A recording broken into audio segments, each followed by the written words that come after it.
50세 이상 되신 분은 따라 하시기 바랍니다. 50세 이상이시라도 부모님 살아계신 분은 따라 하시기 바랍니다. 내 부모를 공경하라. 내 부모를 공경하라. 예, 오늘은 부모님 주일로 지키는 날입니다. 우리말로 어버이 주일을 하는데 알기 쉽게 하면 부모님 주일. 이 부모님 주일에 대한 유래가 있습니다. 지금으로부터 한 150년 전에 미국의 버지니아주 웹스터라는 마을에 안나 자이비스라는 소녀가 어머니와 함께 아주 단란하게 살고 있었는데 그만 얼마 후에 불행하게도 어머님이 돌아가셨습니다. 소녀는 어머님의 장례를 엄숙히 치르고 그 산소 주위에 카네이션 꽃을 심었습니다. 그리고 어머니 생전에 자기가 어머님을 참 잘 모시지 못한 것을 반성하며 후회하게 되었습니다. 소녀는 어느 모임에 참석하면서 흰 카네이션을 가슴에 달고 나갔습니다. 보는 사람들이 카네이션을 달고 오니까 왜 그러냐고 이유를 물었더니 그 소녀가 대답하기를 어머님이 그리워서 그 어머님 산소에 있는 꽃과 같은 똑같은 카네이션을 달고 왔습니다. 그렇게 대답했습니다. 안나는 그 후에 어머님을 잘 모시자는 운동을 벌여가지고 1904년 시애틀에서 어머님 날 행사를 가지게 되었습니다. 이날 행사에 어머니가 살아계신 분에게는 가슴에 붉은 카네이션을 달아드리고 어머니가 돌아가신 분에게는 가슴에 흰 카네이션을 달아드렸습니다. 그 후 1914년 미국의 제28대 대통령인 토마스 윌슨 대통령이 5월 둘째 주일을 어머니 날로 정하게 됐고 그 후에 점차적으로 세계적인 행사가 되었습니다.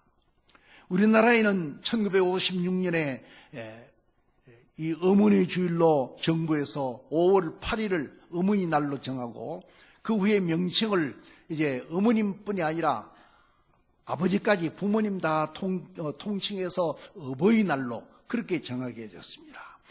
그리고 우리 교회에서는 5월 둘째 주일을 어버이 주일로 그렇게 지키고 있습니다. 어느 책에선가 보니까 이런 글귀가 있는 것을 보았습니다. 나무가 조용히 있으리 하나 바람이 그치지 않고 자식이 부모를 공경하고자 하나 부모님은 그때까지 나를 기다려주지 않네. 이런 글귀였습니다. 이 말은 부모님께서 돌아가시기 전에 살아생전에 부모님께 잘 효도하라는 그런 교훈의 말씀인 줄 압니다. 그리고 요즘 자기 자식은 참 아끼고 사랑할 줄 알면서 부모님의 사랑은 잘 모르는 그런 사람들에게 주는 아마 좋은 말씀인 줄로 생각을 합니다.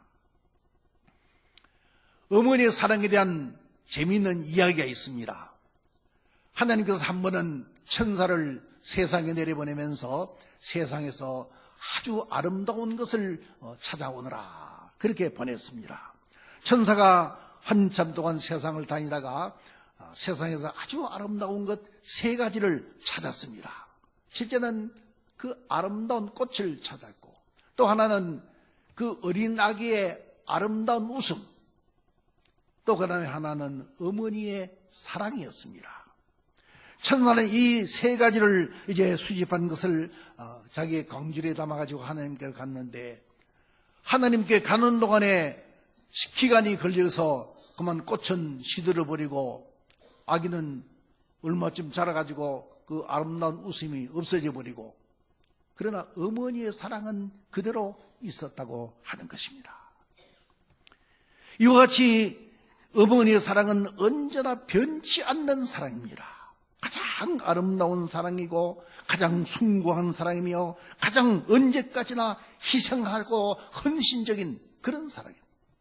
계산되지 않는 사랑이며 자신을 희생해도 아깝지 않는 그런 사랑입니다. 자식들을 위해서 주고 또 주어도 더 주고 싶은 것이 부모의 사랑입니다. 아마 여러분들도 포항시내 지나오다가 보았는 줄 압니다. 저는 그 포항시내 갔다가 포스코 정문 앞에 오면은 정문에다가 자원은 유한, 그리고 창의는 무한이라 그렇게 써붙인 것을 보았습니다. 자원은 유한하지만은 창의는, 사람의 아이디어는 한이 없다는 것입니다. 그러나 여러분, 사람의 창의만 무한한 것이 아니고 부모님의 사랑은 끝도 없고 한도 없이 무한한 것입니다. 우리는 이러한 부모님의 사랑을 먹고 살아온 사람들입니다.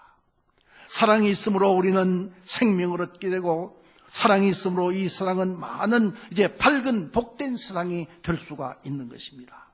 사랑이 있는 곳에는 새 역사의 창조와 발전이 있지만, 그러나 사랑이 없으면 침체와 퇴보밖에 없는 것입니다. 예술을 사랑하고 아끼는 사람들을 통해서 예술은 발전하고, 과학을 사랑하고 아끼는 사람들을 통해서 새로운 과학적 창조와 발명이 이루어지게 되는 것입니다. 이와 같이 창조의 역사는 언제든지 아끼고 사랑하는 거기에서 이제 이루어지는 것을 우리가 알 수 있습니다. 이 우주 만물의 창조는 하나님의 사랑의 발로입니다. 궁창에 빛나는 별들을 창조한 것이나, 또 산천을 푸르게 물들이는 것이나, 그리고 동물들은 탄산가스를 내놓고 또 식물들은 산소를 공급하도록 만든 이런 서로 조화를 이루게 만든 이것도 하나님의 사랑의 표현인 것입니다. 그뿐이 아닙니다. 하나님은 최고의 예술 작품으로 우리 사람을 만들었습니다. 하나님의 형상을 따라 사람을 지으시고 이제 만물을 다 맡기시며 다스리고 지배하도록 그렇게 한 이 모든 것이 다 하나님의 사랑입니다. 그리고 하나님께서 인간으로 하여금 서로 사랑함으로써 아름다운 가정을 이루어 살도록 하신 이 모든 것이 다 하나님의 사랑입니다. 하나님은 이런 사랑을 우리의 부모님을 통해서 우리에게 주시고, 우리는 이런 사랑을 먹고 살아온 사람들입니다. 사람은 누구나 다 이제 부모님을 통해서 태어나고 길러지며, 따라서 부모님은 우리의 생명의 근원이 되는 것입니다. 이와 같이 우리는 이제 우리의 부모님이 아니고는 우리는 오늘 우리가 있을 수가 없는 것입니다. 그래서 성경에는 이제 말씀하시기를 네 부모를 공경하라. 네 부모를 공경하라. 그러므로는 이 말씀을 따라서 이런 부모님의 그 사랑을 살아생전에 효도함으로써 우리가 갚을 수 있어야 됩니다. 그러면 우리가 어떻게 이 부모님의 그 사랑을 다 갚을 수 있고 부모에게 공경하는 자녀가 될 수 있을까? 구체적으로 한 몇 가지만 생각해 보겠습니다. 부모님을 청종하라, 그렇게 말씀했습니다. 내 부모를 청종하라. 이 부모님을 청종한다는 것은 부모님의 말씀을 잘 듣고 그 말씀에 순종하는 것을 말합니다. 부모님을 공경하는 자녀는 부모님의 말씀을 잘 듣습니다. 부모님의 말씀을 잘 순종합니다. 언제나 예하고 순종합니다. 그러나 부모님을 순종하지 아니하는 자녀는 부모님 말씀 듣지 않습니다. 마치 청개구리와 같이 산으로 가라면 물로 가고 물로 가라면 산으로 갑니다. 여러분, 청개구리 얘기를 다 알죠? 비가 오는 날이면 청개구리가 계속 웁니다. 그 우는 내역이 있어요. 하도 청개구리가 부모의 말을 안 듣고 이제 반대로만 하니까 부모가 죽으면서 유언을 하기를, 이놈들이 틀림없이 내가 이제 산에다 묻으라 하면은 이제 반대로 물가에다 나를 묻을 것이다.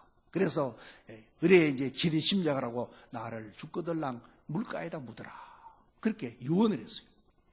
그렇게 청개구리들이 슬퍼가지고 부모님의 장례를 치르는데, 한평생 부모님을 거역하고 반대로만 살던 자신을 이제 깨닫고 반성했어요. 후회했습니다.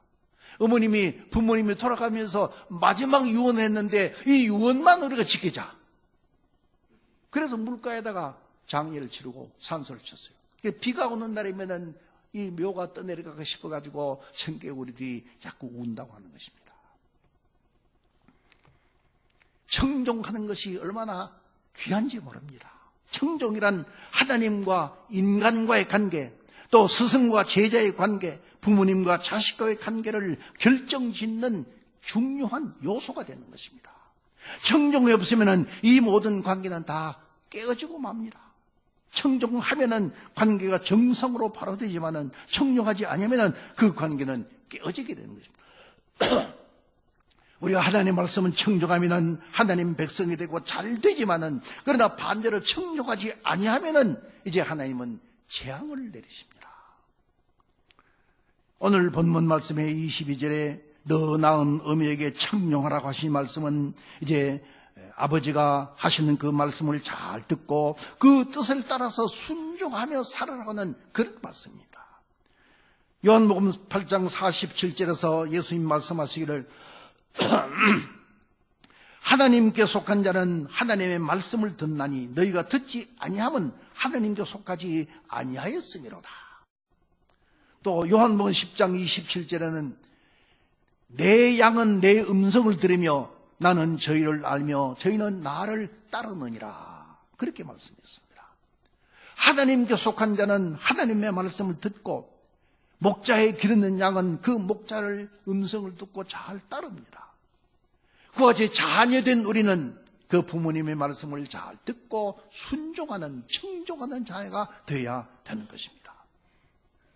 마태복음 17장에 보면 예수님이 베드로와 야고보와 요한을 데리시고 높은 산에 올라가셨습니다. 거기서 예수님과 제자들이 기도하는 중에 예수님의 모가 변하고 그 옷이 광채와 같이 빛나게 되었습니다.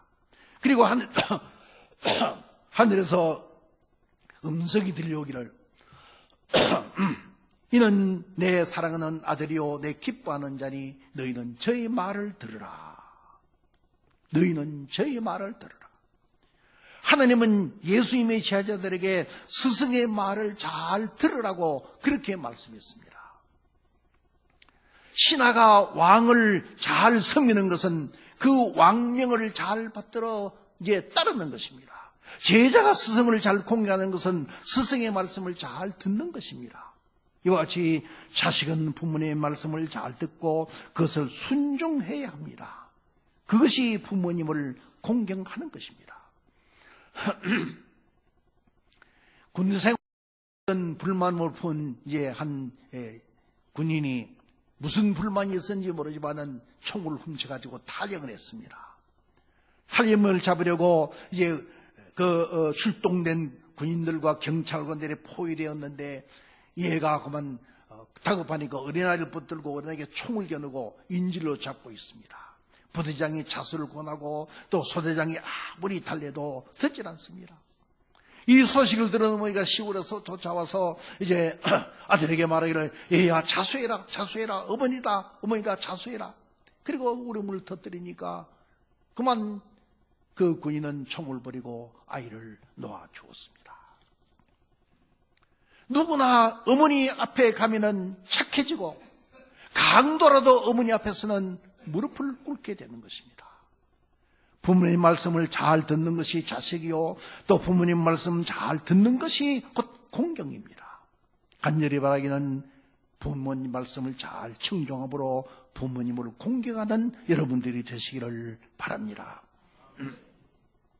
그 다음에 또 하나는 부모님을 경히 여기지 말아야 됩니다. 경히 여기지 마라. 오늘 본문 22절 하반절에 늙은 어미를 경히 여기지 마라. 경히 여긴다는 말은 중요하게 여기지 않는다는 그런 말입니다. 가볍게 여긴다는 말입니다. 사람이 제일 속상하고 참기 어려운 것은 자기를 무시하고 자기를 없인 여기는 것입니다. 사람들이 참 자신을 무시하고 없인 여길 때 얼마나 참기 어렵고 힘든 일입니까? 신명기 27장 16절에 보면 그 부모를 경홀히 여기는 자는 저주를 받을 것이라 할 것이요 모든 백성은 아멘 할 것이니라. 우리는 어머니의 젖만 먹고 자란 것이 아니라 어머니의 사랑을 먹고 자라온 우리들입니다. 그뿐 아닙니다. 우리는 부모님에게서 사랑을 배웠습니다. 희생하는 것을 배우고 수고하는 것을 배우고 인내하는 것을 배웠습니다. 2조 선조대왕 때에 암행어사를 지내고 좌의정, 우의정을 지냈던 그 송강 정철 선생님이 시를 지어서 시조를 지었습니다.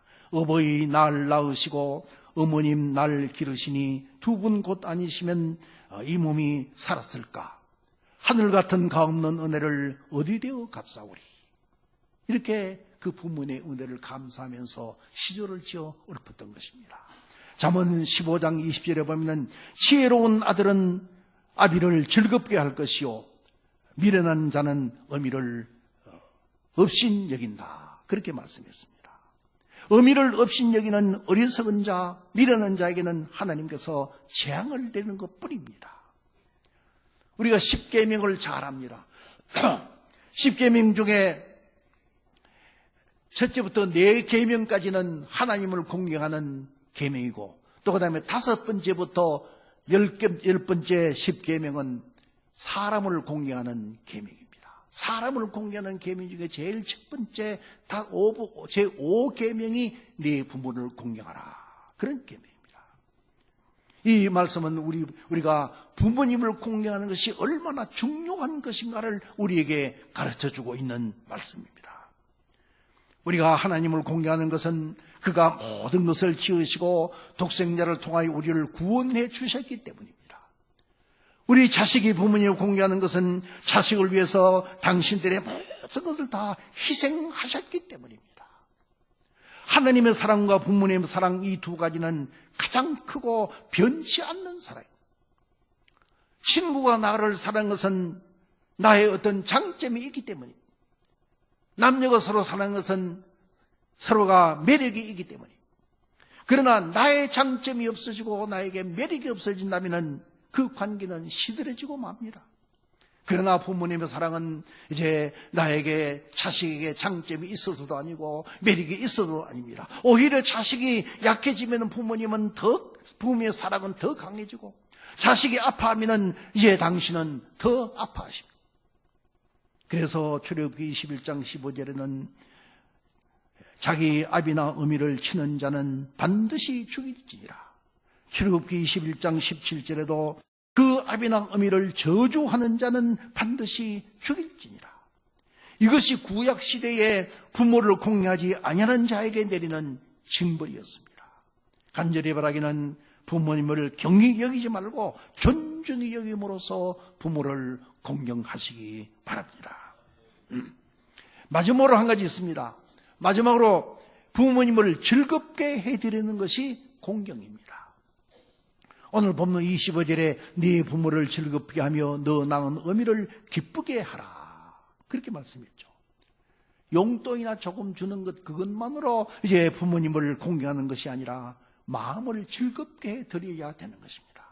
부모님께 즐거움을 드리는 것이 곧 공경이요 효도입니다. 그러면 어떻게 하는 것이 부모님을 즐겁게 할 수 있는 것인가? 오늘 24절에 보면은 의인의 아비는 크게 즐거울 것이요 지혜로운 자식을 낳은 자는 그로 인하여 즐거울 것이니라. 그렇게 말씀했습니다. 나 자신이 의로운 사람이 되고 지혜로운 사람이 되고 사람 앞에서 떳떳하고 자랑스러운 사람이 될 때에 우리 부모님은 나를 인하여 즐거워하시는 것입니다. 기뻐하시는 것입니다.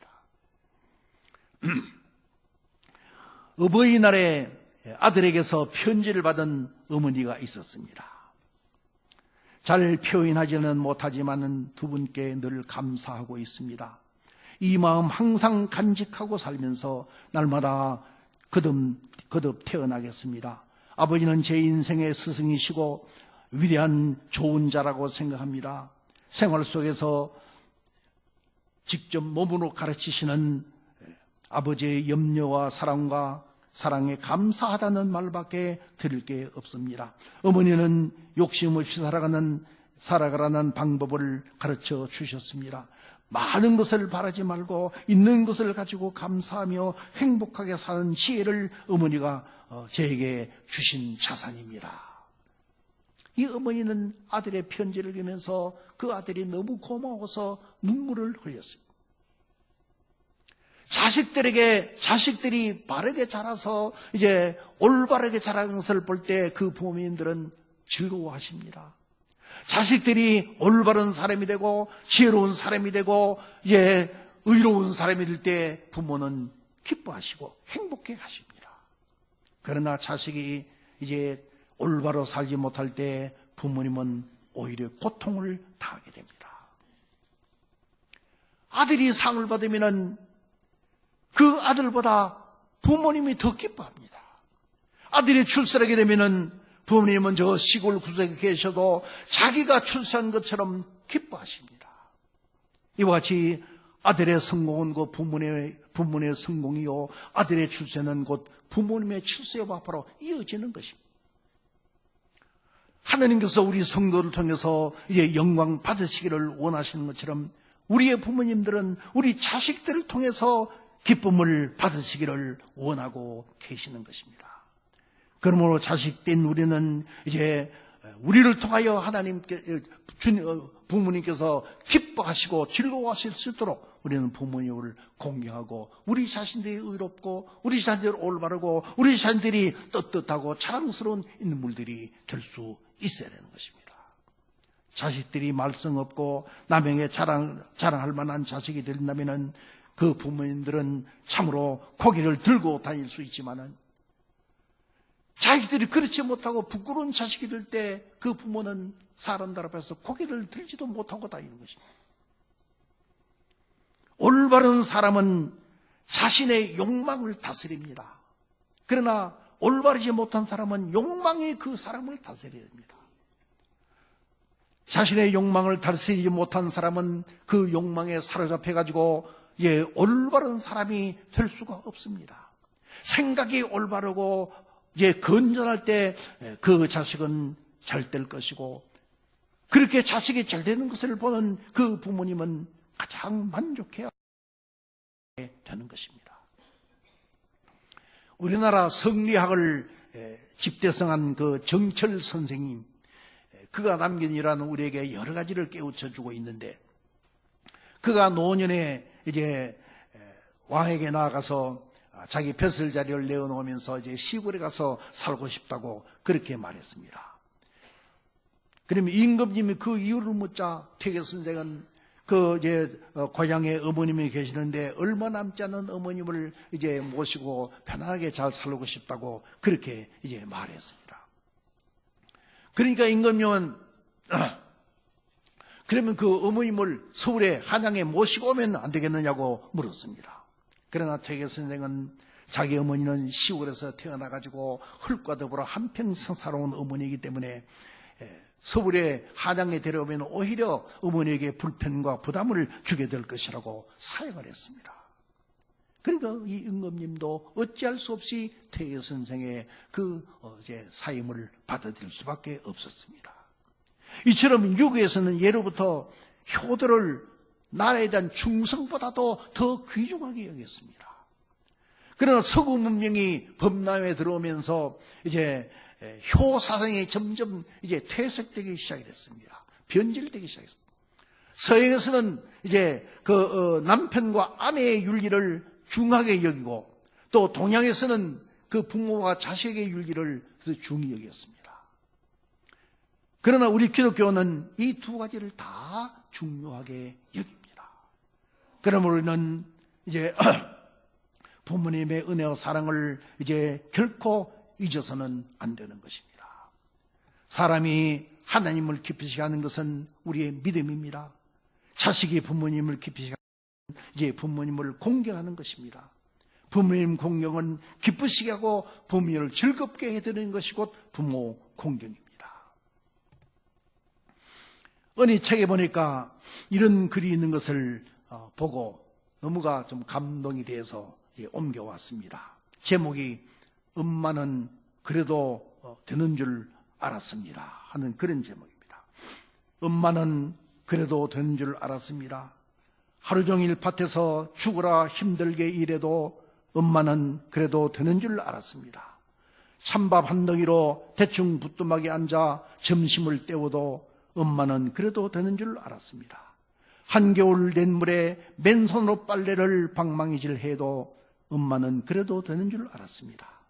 배부르다 생각 없다 식구들 다 먹이고 굶어도 엄마는 그래도 되는 줄 알았습니다.